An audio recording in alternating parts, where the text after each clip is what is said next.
Picture yourself standing in a narrow pass between towering mountains and the sea. Behind you lies everything you've sworn to protect, your entire civilization. Ahead of you, an endless wave of enemy forces, hundreds of thousands strong. And here's the thing, you know with absolute certainty that in the next few hours, you're going to die. But you don't move. You don't even think about retreating. Because where you come from, retreat isn't just defeat, it's the ultimate disgrace. Welcome to Sparta, where fear was considered a sin and death in battle was the highest honor a man could achieve. This is the story of 300 warriors who refused to back down, and what it truly meant to live a life entirely devoted to one thing: war. The Spartan mindset. To understand why Spartan soldiers fought to their last breath at Thermopylae, we need to step back and examine how their entire society was engineered from the ground up.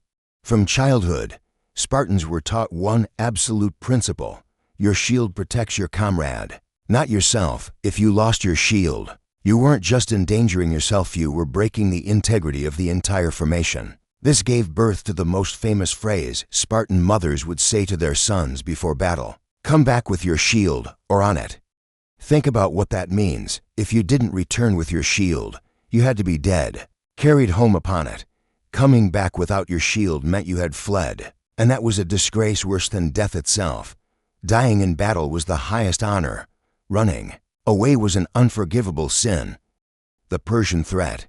Now, let's jump to 480 BC. A massive power was moving from the east. Persian King Xerxes I was leading an army of staggering size. Ancient historians claimed it numbered in the millions, though modern estimates place it more realistically between 100,000 and 150,000 troops, all marching to conquer Greece. At that time, Greece wasn't a unified nation, but a collection of city-states, or poleis, that often quarreled with each other. But Xerxes' threat forced them into an alliance, led by Sparta. Everyone knew Sparta had the finest military in the world.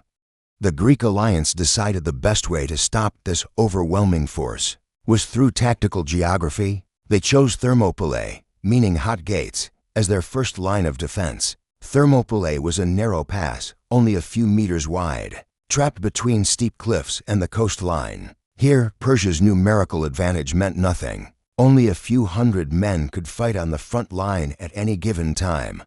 The 300. Spartan King Leonidas I led the Spartan contingent.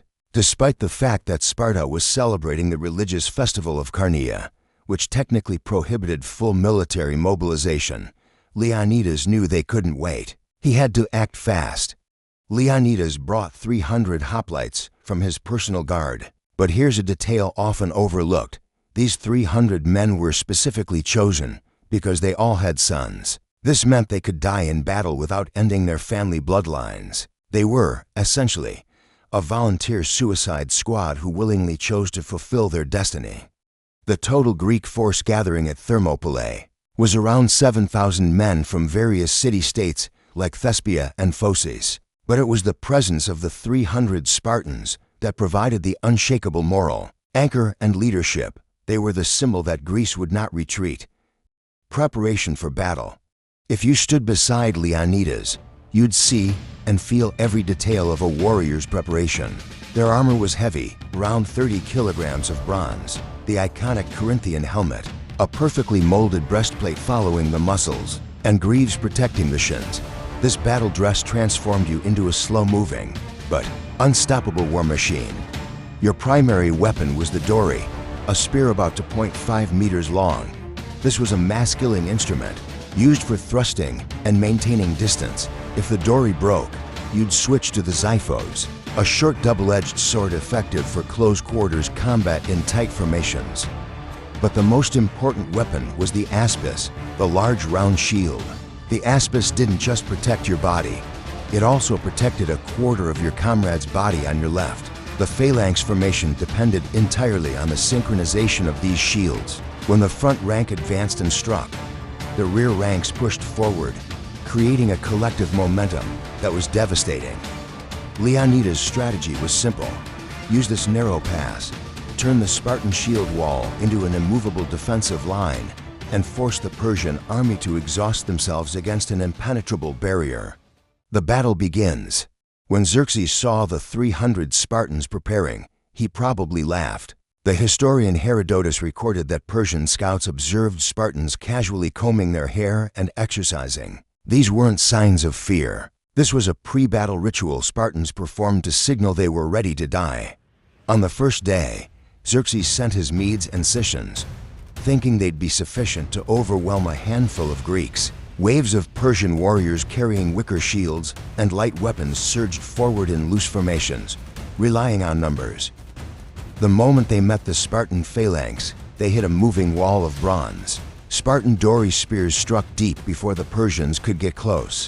When the front rank tired, the Spartans employed a shocking tactic. They pretended to retreat in an orderly fashion, as if their line was breaking. The jubilant Persian forces immediately gave chase, breaking their own formations. Suddenly, the Spartans wheeled around, closed the shield gap, and struck the disorganized Persians. The Persians were massacred. The Immortals. On the second day, an enraged Xerxes sent in his elite troops, the Immortals. This special force never lost members because every fallen soldier was immediately replaced. Led by General Hydarnes, the Immortals were Persia's finest. But even they, with superior armor and weapons, couldn't break through the shield wall. The narrow pass of Thermopylae wouldn't allow them to use their tactics or numerical superiority. Persian morale began to crumble. They were forced to fight one-on-one with hoplites who had been forged in combat since age 7. This wasn't a duel of skill, it was a duel of will. The betrayal. But at the end of the second day, disaster struck. A local Greek named Ephialtes, lured by money or Persian promises, committed the ultimate betrayal. He revealed a secret mountain path that would allow Persian forces to circle around Thermopylae and attack from behind. On the morning of the third day, Leonidas knew it was over. He received word from scouts that Persian forces were flanking them. He did the most important thing a leader must do in a critical moment. He saved what could be saved. He ordered most of the Greek allies to retreat so they could warn others and prepare the next line of defense. He kept the 300 Spartans plus 700 Thespians who refused to leave, and 400 Thebans who were either forced or chose to remain. They would stand until death. The final stand.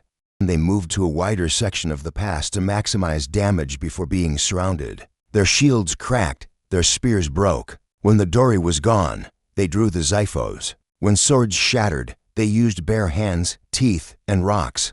Leonidas fell, but his troops didn't stop. The final battle became a struggle over Leonidas' body. After recovering it for times, they finally retreated to a small hill in the pass. There, surrounded by thousands of Persian troops, they held their ground until Persian archers rained arrows upon them until nothing remained. The meaning. So were they foolish? Why fight to the death when you know there's no chance of winning? This is what set the Spartan mentality apart. Spartans didn't fight to win at Thermopylae. They fought to obey the law of honor. For them, retreat was absolute failure. Death in battle was perfection. They weren't just fighting for Greece, they were fighting for their very identity. In Spartan culture, there was no more honorable way to end one's life than to fall as a servant of the state on the battlefield. The aftermath. The defeat at Thermopylae was an invaluable moral victory. This battle delayed Xerxes' advance, buying crucial time for the rest of the Greek alliance, especially the Athenian navy, to formulate plans. Months later, at the Battle of Salamis, the Greek fleet led by Athens destroyed the Persian navy. Eventually, the combined Greek forces defeated the Persians at Plataea a year later. Myth vs. reality. The story of Thermopylae became known worldwide thanks to the Greek historian Herodotus. But the image of Sparta, especially Leonidas, and the 300, has grown far beyond history. Modern popular culture, most famously through Zack Snyder's film 300, elevated Sparta as a symbol of Western freedom against Eastern tyranny. The film, with its stunning visual effects, portrayed epic courage.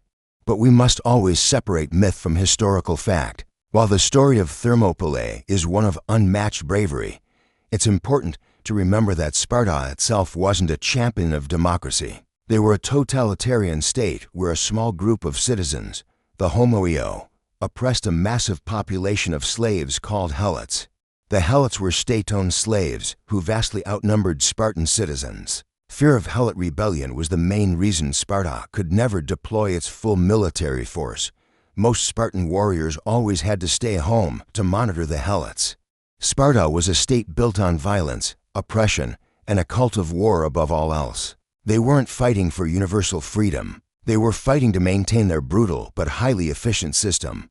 The lasting legacy, yet the essence of the story remains unchanged. In the face of impossible odds, 300 men forged since childhood to reject fear stood firm. Though Sparta's political system eventually collapsed and their polis vanished into history, their population too small, their marriage rules too strict, the legacy of their military philosophy lives on in modern military culture. Focus on harsh physical training, absolute unit loyalty, and an unyielding spirit. All of this influences modern military doctrine. Look at elite unit training anywhere in the world. Many elements they employ: sleep deprivation, minimal food intake, extreme psychological pressure, are echoes of the ancient adage. The goal remains the same: break down the weak individual to create an inseparable unit.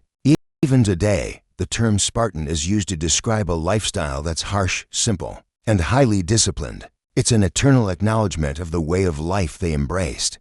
The lesson: they taught that a unit's strength doesn't lie in weapons, but in collective will. When every soldier is willing to die so the man beside him can survive, that unit becomes invincible. Leonidas and his 300 lost at Thermopylae. Statistically, they were annihilated. But from that defeat emerged one fundamental lesson in the history of warfare and courage. True strength isn't about numbers, isn't about technology. It's about how far human beings can endure when all hope is gone. They didn't fight with hope of winning. They fought because they were forbidden to fear. They taught that honor is more valuable than life itself. And perhaps that's why we still retell and admire their story 2,500 years later. They taught us that even facing the greatest tyranny, there's always room to stand tall. So here's my question for you. If you had lived in Sparta, could you have followed their code? Could you have stood in that pass, knowing what was coming? Let me know your thoughts in the comments below. If you found this story fascinating, don't forget to like this video, share it with someone who loves history, and subscribe to Twilight Telling for more incredible stories from the past. Thanks for watching, and I'll see you in the next one.